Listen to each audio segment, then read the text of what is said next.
warahmatullahi wabarakatuh. Waalaikumsalam warahmatullahi wabarakatuh.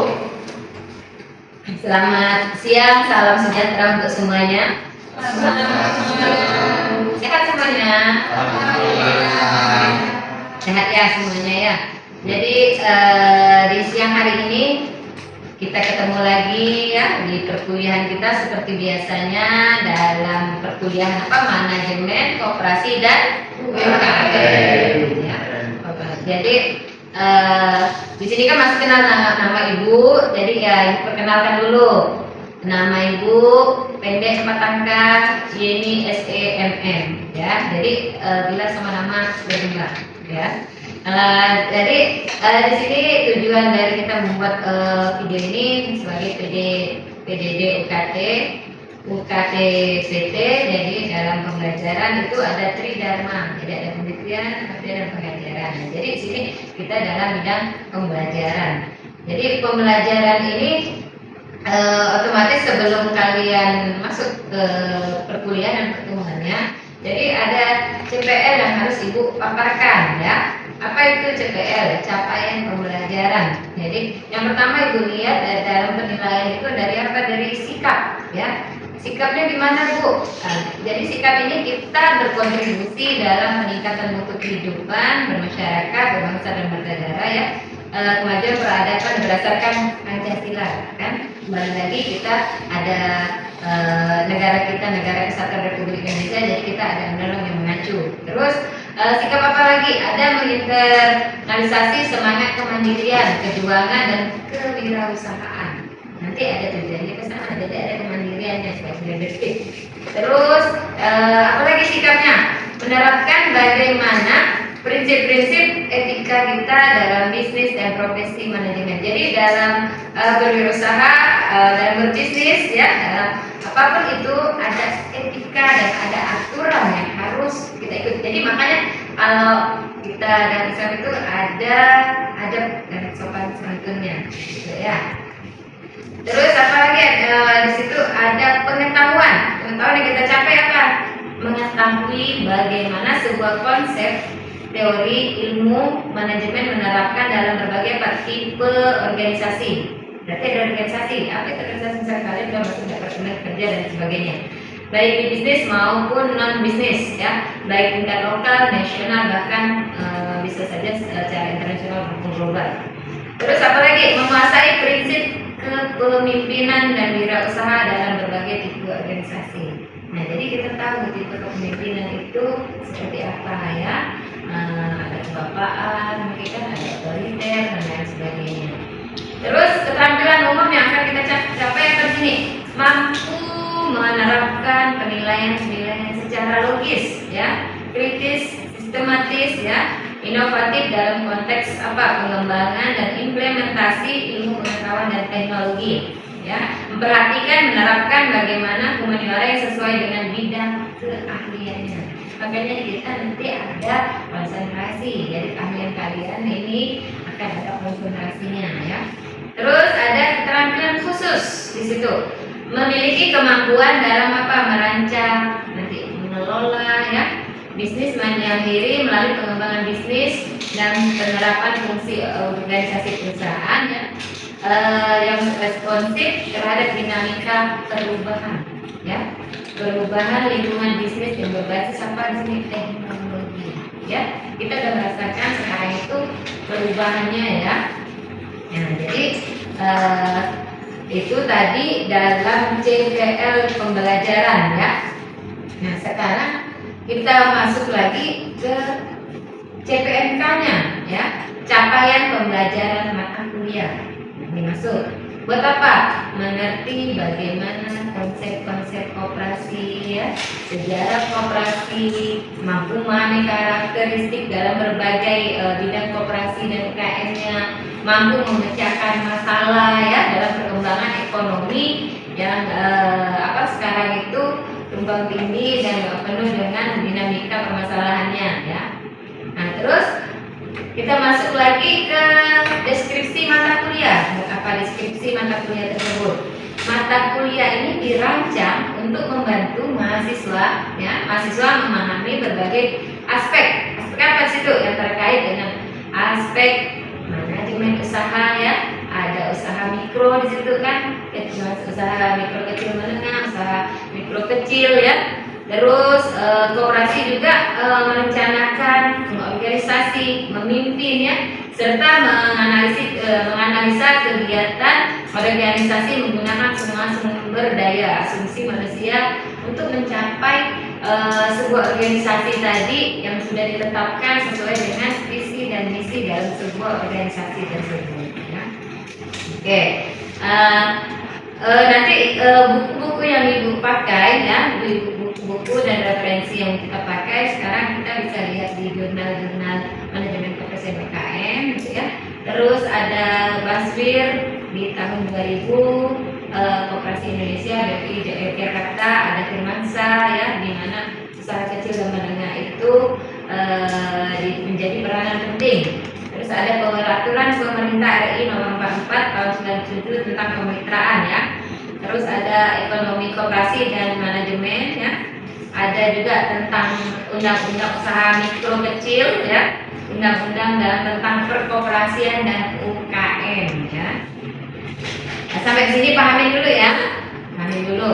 Terus kita berikutnya itu tentang penilaian. Penilaian, ya. Ibu ingatkan kembali penilaian. Jadi kalian itu yang dinilai apa di kelas tadi? Ada aktivitas di kelas, ya. Aktivitas kalian di kelas itu ada 10% penilaiannya. Terus tugas terstruktur 20%, ya. Terus mid semesternya 30% dan ujian akhir 40%. Nanti baru adalah nilai akhir kalian, ya. Nanti di situ diakumulasikan, ya. Oke, jadi pertemuan kita itu kan ada berapa? 16 kali, tapi pertemuan di tempat, ya, ada 14, ya. Di pertemuan ke-8 ada UTS, ujian tengah semester, ya. Pertemuan ke-16-nya ujian akhir, ya, ujian akhir semester. Nah, jadi fullnya itu 14 kali absen kalian, ya. Nah, jadi di sini tolong kehadirannya diperhatikan, ya. Ya. Nah, karena di sini ada keterkaitan juga bagaimana sebelum kalian kuliah, jadi ya usahakan untuk berdoa terlebih dahulu, ya. Nah, mungkin yang muslim bisa ada yang mimpin, ibu langsung, ya. Oke, ya. Dan yang non muslim silakan mengikuti, ya. Bismillahirrahmanirrahim. Rabbi zidni ilma warzuqni fahma. Amin, ya. Terima kasih, ya. Ibu absen dulu, ada yang tidak hadir hari ini? Siapa yang mau hadir? Sri, ya? Sri tidak hadir, ya? Sri Wahyuni. Kenapa tidak hadir? Izin nggak? Izin, oke. Sri Wahyuni, izin, ya. Terus ada Mariana. Oke, ibu lanjutkan, ya. Ibu lanjut dulu ke perkuliahan kita, ya. Tolong diperhatikan, gitu, ya. Kita masuk ke pertemuan 3, ya, tentang hubungan koperasi dan UKM. Nah, di sini ada subpokok pembahasan, ya. Bagaimana nanti akan kita bahas itu pengertian koperasi dan UKM. Yang kedua, hubungan koperasi dan UKM. Yang ketiga, manfaat hubungan koperasi dan UKM. Yang keempat, permasalahan dalam hubungan koperasi dan UKM. Yang kelima, solusi permasalahan dalam hubungan koperasi dan UKM. Ada yang tahu apa pengertian koperasi? Nah, Sakila. Koperasi adalah perkumpulan orang-orang yang mempunyai kebutuhan dan kepentingan ekonomi yang sama yang ingin dipenuhi secara bersama melalui pembentukan perusahaan bersama yang dikelola dan diawasi secara demokratis. Jadi ada yang tahu dari mana sih modal koperasi? Ada yang tahu? Bagaimana prinsip koperasi? Gimana? Dan kawan Prinsipnya kekeluargaan dan gotong royong. prinsipnya kekeluargaan dan Gotong royong. Oke. Jadi kita lihat ya, di koperasi itu adalah adanya perkumpulan, bukan perkumpulan kita sekarang. Ya, jadi perkumpulan ada orang, ada man-nya, ada human-nya, ya, ada orang-orang yang punya ada kebutuhan, ada keinginan. Karena kita ini sekarang kan banyaknya kebutuhan, kan banyak keinginan. Keinginan.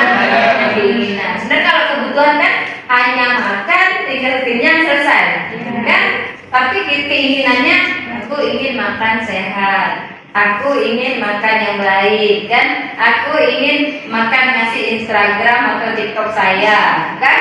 Biar bagus dan kenyang semuanya, kan? Walaupun rasanya tidak tahu bagaimana, kan? Nah, ternyata keinginan untuk melengkapi sebuah kebutuhan ini, kita kan harus menyalurkannya. Bagaimana menyalurkannya? Ya, sini. Kalau memang melalui koperasi, bagaimana apa yang disalurkan di situ? Ya, mulailah dibukalah bagaimana koperasi tadi yang kecil-kecil dengan usaha yang modalnya mungkin tidak banyak, itu kan pengertian koperasi menurut Undang-Undang Nomor 25 Tahun 1992. Jadi koperasi itu merupakan apa? Badan usaha, ya. Ingat, badan usaha yang beranggotakan orang. Ada orangnya di belakang, dan hitungannya ada orangnya. Kalau tidak ada orangnya koperasi, ya. Terus seorang atau badan hukum koperasi dengan melandaskan kegiatan berdasarkan apa? Prinsip koperasi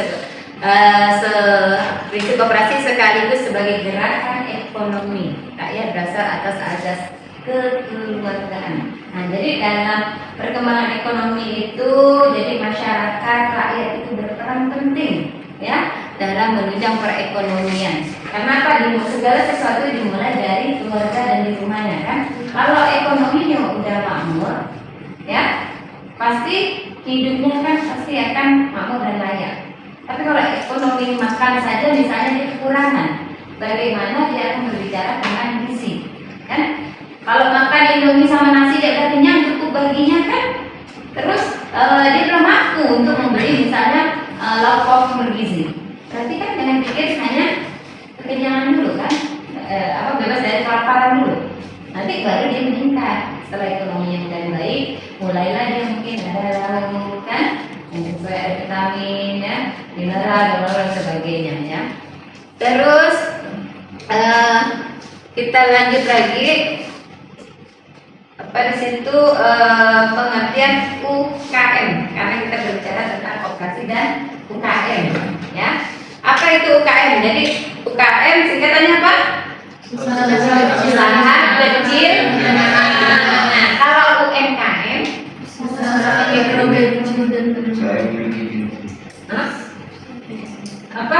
berapa? Usaha kecil menengah mikro, ya. Nah, jadi di sini kita lihat UKM, ya, unit usaha yang memiliki ciri-ciri seperti apa di situ? Jumlah karyawan, nilai kekayaannya maupun omset yang terbatas. Jadi kita lihat misalnya di sini UKM itu memiliki apa? Asetnya tidak lebih dari 10 miliar. Ya. Terus terdaftar dan memiliki izin usaha yang dikeluarkan oleh instansi terkait, ya, jelas itu, ya. Terus melakukan kegiatan ekonomi secara mandiri, ya, berdiri sendiri, bukan bagian dari koperasi dan lembaga lainnya. Dan lagi, jadi kesimpulannya UKM itu apa? Memainkan peranan penting setia dalam perekonomian nasional karena memiliki kontribusi secara signifikan dalam menciptakan lapangan kerja, ya. Jadi UKM juga menjadi basis perekonomian. Kalau kita berbicara tadi koperasi, kan? Nah, kekeluargaan dalam peningkatan perekonomian juga, kan? Nah, UKM ternyata dia berbicara seperti ini juga, tapi dia lebih ke lokal, ke daerahnya, ya. Jadi apa kata hubungannya? Siapa yang bisa nyimpulkan apa kata hubungan koperasi dan UKM? Olivia, bisa Olivia? Apa Olivia? Koperasi dan UKM memiliki hubungan yang erat dan saling mendukung dalam pengembangan ekonomi suatu negara. Koperasi dapat membantu UKM dalam hal pembiayaan, pemasaran, dan pengembangan produk. Sebaliknya, UKM juga dapat membantu koperasi dalam hal produksi dan pasokan bahan baku. Dalam hal pembiayaan, koperasi dapat memberikan pinjaman modal kepada UKM yang membutuhkan untuk mengembangkan usahanya. Koperasi juga dapat memberikan bimbingan dan pelatihan kepada UKM agar lebih efektif dalam pengelolaan bisnisnya. Kira-kira sampai sini bisa dipahami? Bisa dibaca nggak? Antara koperasi dulu, KM dulu, baru gabungan. Bisa dipahami nggak? Bisa. Bisa ya. Jadi kan, jadi kita nggak bertanya-tanya kan? Kalau koperasi KM gabungannya kan? Nah, jadi bisa dipahami ya? Oke ya. Kita lanjut. Hubungan koperasi terhadap UKM ya. Kita lanjut sini ya. Oke, belum Pak, coba. Apa tuh dukungan koperasi terhadap UKM? Ada 3. Yang pertama, memberikan pinjaman modal. Koperasi dapat memberikan pinjaman modal kepada UKM yang membutuhkan untuk mengembangkan usaha. Yang kedua, menawarkan suku bunga yang terjangkau. Koperasi memberikan bunga yang lebih terjangkau dibandingkan dengan pinjaman dari bank atau kredit usaha komersial. Yang ketiga, memberikan jangka waktu pembayaran yang lebih fleksibel. Koperasi dapat memberikan jangka waktu pembayaran yang lebih fleksibel sehingga UKM dapat mengatur pembayaran sesuai dengan kemampuan mereka. Oke, sampai sini. Kira-kira dipahami apa yang mau nanya tadi? Saya Suci ada yang mau nanya tadi? Esther. Marisa. Ibu. Ya Bu, jika tujuan koperasi adalah untuk meningkatkan kesejahteraan orang, mengapa masih banyak UMKM yang lebih menarik memilih pembiayaan dari bank atau fintech dibandingkan bergabung dengan koperasi? Daripada bergabung ya. Baik. Bu, Ya. apakah kegagalan pembangunan UKM di Indonesia lebih banyak disebabkan oleh lemahnya peran koperasi atau oleh faktor lain seperti kebijakan pemerintah, akses pasar, dan kualitas SDM? Udah jangan cukup. Berarti tadi Anissa menanyakan mengapa dalam peminjaman modal ya Kak ya? Dalam peminjaman modal mereka lebih suka ke bank ya, koperasi ya daripada ke gabung ya. Nah inilah tadi biasanya kebijakan kembali lagi kita ada tadi di Loka tadi juga membahas bagaimana kebijakan pemerintah ya. Terus koperasi itu kebanyakan memang terbentuk dengan dana. Dan biasanya ketumpang tindihan atau ketidakjelasan secara struktur organisasinya biasa ada itu. Jadi mereka akhirnya UKM lebih memilih bagaimana kemudian berkembang melalui apa kan dengan syaratnya yang nggak mutlak. Yang penting tadi apa persyaratan kalau UKM omset tidak lebih dari 10 miliar. Nah, mereka bisa melakukan peminjaman dan sekarang kalau kalian bisa lihat itu kan yang punya UKM itu kebanyakan mereka nggak punya modal kan.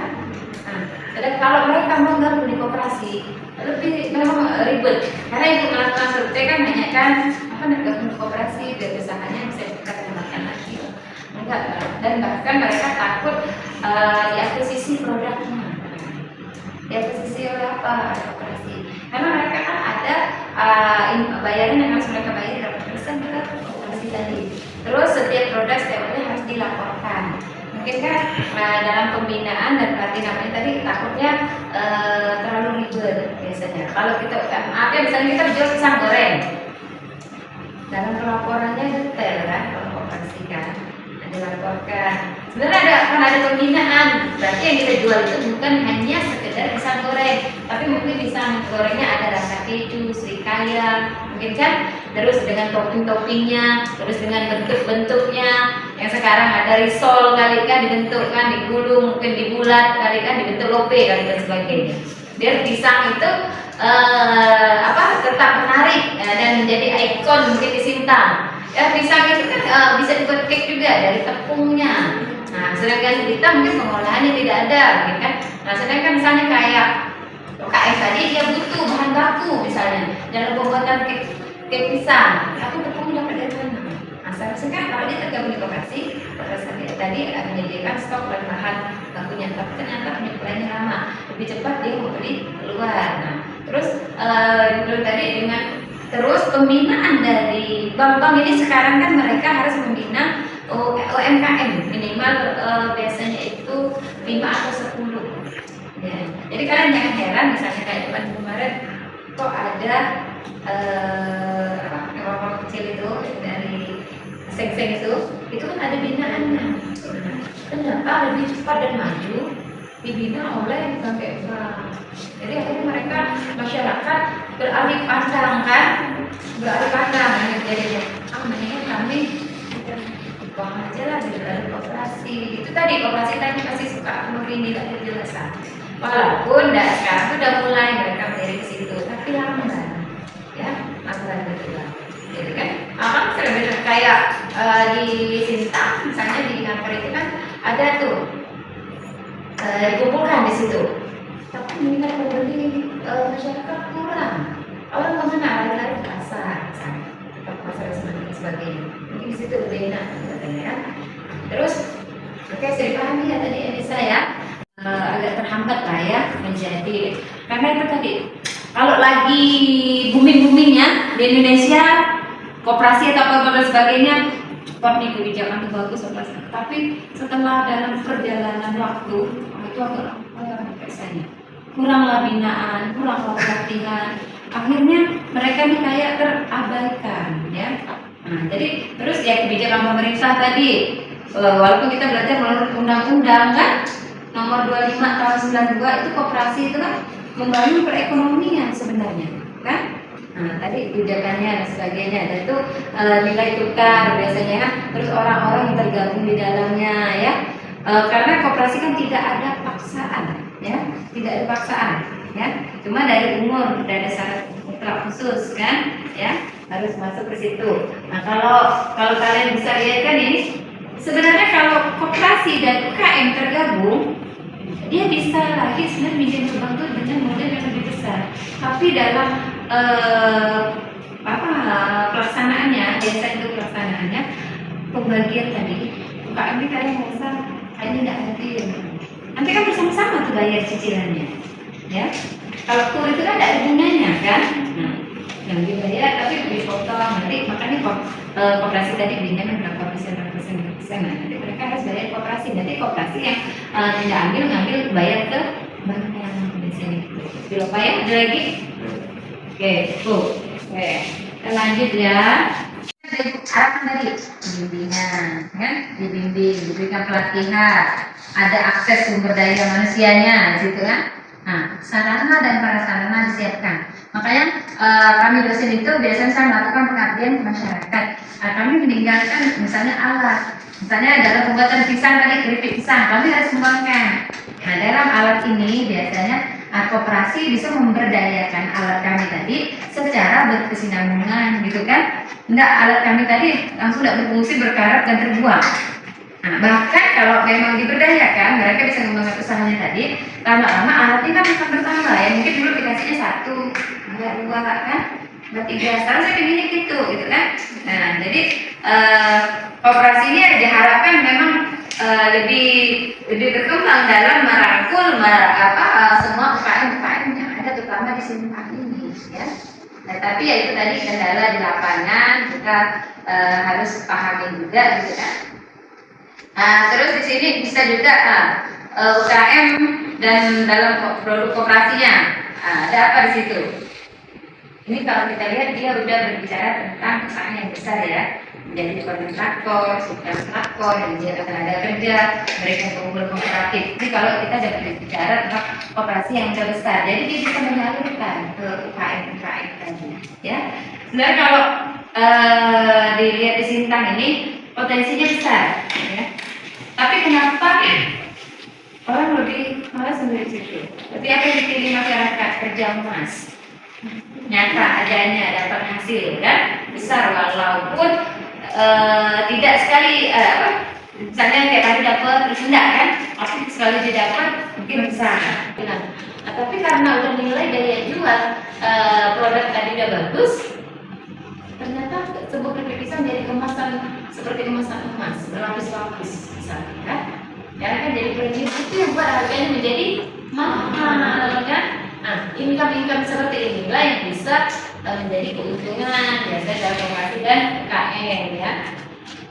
Nah, solusi dalam permasalahannya tadi ya, koperasi harus meningkatkan kemampuan manajemen tadi sama ya, koperasi UKM harus memiliki visi yang sama, visi yang sama dan berkomunikasi secara terbuka ya, untuk mencapai tujuan bersama dan meraih keuntungan bersama dengan meningkatkan hubungan dan kerjasama koperasi dan UKM ya, menjadi tumbuh dan berkembang, bersaing ya sini ya.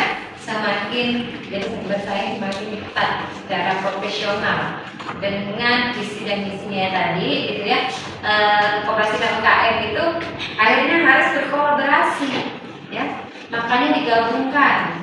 Kalau dulu itu ngajarnya manajemen koperasi aja, sekarang digabung manajemen koperasi dan UKM. Ternyata dia harus koperasi pemerintah ini ternyata harus merangkul UKM, apalagi yang ada di daerah, sehingga muncullah produk lokal di daerah kita ini dikenal sampai keluar gitu ya. Ya, makanya bilang tadi kalau contoh daerah jauh aja tuh, kita dulu bangga tuh kalau belanja pergi ke sana, bawa oleh-oleh ke sana banyak gunanya, semuanya perlu sebagainya. Nah, jadi harapannya kita simpan lokal pun kita bikinnya kayak gitu, tapi kita belum mencari permukaan apa yang menjadi produk unggulan lokal kita ya. Oke ya, sampai sini bisa dipahami? Bisa ya. Oke, masih ada yang mau bertanya? Kalau tidak ada, itu kasih tugas untuk ini tugasnya kita untuk berdiskusi kelompok ya, dengan waktu hanya 20 menit ya. Ibu akan bacakan soalnya ya. Silakan kalian buat di situ. Tadi kasus ya, kalian lihat kasus apa yang jadi nyata dalam koperasi dan ekonomi yang ada di Indonesia atau di Sintang saat ini. Tadi kasusnya ya. Tadi kasus yang menjadi permasalahan UKM dan koperasi yang ada di Sintang saat ini, di Indonesia saat ini. Bisa dipahami soalnya? Bisa Bu? Oke, silakan dikerjakan. Bu, satu kelompok berapa orangnya Bu? Oh, satu kelompok 3 orang. Kalau tidak ada 3, 2 aja, nggak apa-apa. Oke, silakan dikerjakan ya. Waktunya 20 menit.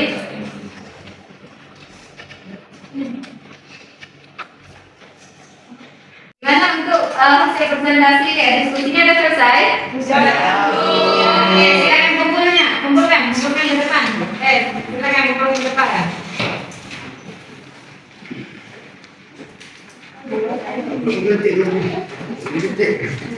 Masih ada yang nyampe? Oke. Terima kasih ya atas hasil presentasinya pada hari ini ya. Ternyata kalian sudah banyak sekali memahami bagaimana hubungan koperasi dan UKM ya, dan peranannya, permasalahan yang muncul gitu ya, permasalahan muncul yang di sekitar kita gitu ya. Oke ya. Oke, sudah selesai Mbak Andil ya. Ada lagi pertanyaan? Oke, kalau tidak ada, untuk hari ini pertemuannya Ibu cukupkan sampai di sini. Sampai di sini perkuliahannya hari ini ya. Jadi sebelum kita pulang, gitu ya. Sebelum kita pulang, kita berdoa terlebih dahulu ya, menurut agama dan kepercayaan masing-masing ya. Kita akan berdoa ya dengan mengucap Alhamdulillah. Terima kasih banyak atas kesempatannya. Insya Allah kita ketemu minggu depan dalam materi yang berbeda, gitu ya, dalam perkuliahan yang sama, pokok bahasan yang beda. Ya, terima kasih. Wassalamualaikum warahmatullahi wabarakatuh. Selamat siang.